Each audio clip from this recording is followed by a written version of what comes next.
waaw salaamaaleykum wa rahmatullahi wa barakaatu. mbokk yi soo gisee sànq ma kàbbar di julli yow nga ñëw taxaw ci sama côté càmmooñ ma puus la kële it ñëw taxaw ma puus leen ci ginnaaw dafa am lu ko sabab ndax nit ki su fekkee moom rek mooy julli bu ñëwee kàbbar di julli keneen bëgg ko roy wërta taxaw ci côté càmmooñam ci côté ndeyjooram lay taxaw.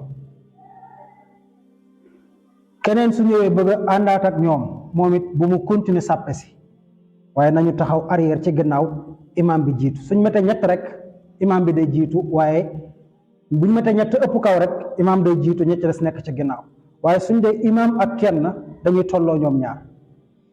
benn xadis a ngi boo xam ne ñu ngi ko jëlee ci Jaabir ibnu Abdullah yàlla na ko yàlla gërëm xadis bi Muslim moo ko solo.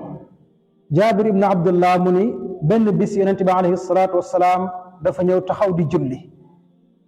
Jaabir nee na mu ñëw taxaw ci côté càmmooñam kàbbar moom it bëgg a julli. nee na yonent bi alayhi salaatu wassalaam jàpp ci loxoom xëcc ko mu féete ko ndeyjoor. nee na bi ñu continuer di julli am beneen waay bu ñuy wax Jabbaar ibnu Saxr moom it ñëw taxawaat fa mu taxawoon moom Jaabir. yonent bi alayhi salaatu wassalaam xëccaat ko ba mu tolloog Jaabir ba noppi mu puus leen ca gannaaw noonu la ko yonent bi alayhi salaatu wassalaam defee. beneen Abdullah ibn Abbas yàlla na ko yàlla gërëm ci xadis boo xam ne Buxaari ak Muslim ñoo ko soloo nee na daa mas a dem ca kër bàjjanam Maymuna soxna si yonent bi la alayhi salaatu wassalaam nee na mu dem fa fanaan fa. yonent bi alayhi salaatu wassalaam jóg guddi di julli nee na bi nga ko gisee muy julli mu ñëw moom it jàpp taxaw ci wetu càmmooñu yonent bi alayhi salaatu wassalaam. nee na yonent bi alayhi salaatu wassalaam jàpp ci boppam daal di koy puus ba mu féete ko ndeyjoor mu bàyyi ko mu taxaw foofa.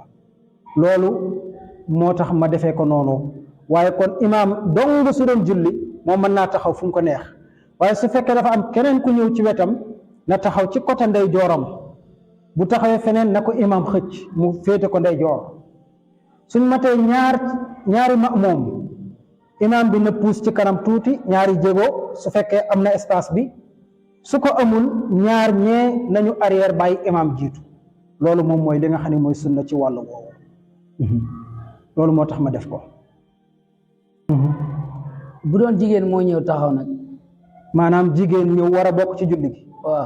waaw jigéen moom su ñëwee ca ginnaaw rek lay taxaw même su fekkoon imaam dong nga taxaw di julli waa ji rek a taxaw di julli jigéen ñëw bëgg a ànd ak moom ca ginnaaw rek lay taxaw du tolloog imaam fenn waaye ca ginnaaw rek lay taxaw. su fekkee imaam dafa ànd ak kenn jigéen ñëw ba tey jigéen ji ci seen ginnaaw lay taxaw nu góor ñi mën a toll kenn ñaar ba ñett jigéen ñëw ca ginnaaw rek lay taxaw su jeneen jigéen ñëwee daal di taqaloog moom noonu rek lay demee waaye jigéen moom bu ni imaam kenn la naa ko wéttale ci sàppeem waaye day dem taxaw ca ginnaaw même bu dee ñaari nit góor ak jigéen góor gaay jiitu jigéen nga féete ca ginnaaw. loolu moom mooy mbir mi wallahu taala aalam wassalaamu aleykum wa rahmatullahi wa barakaatu.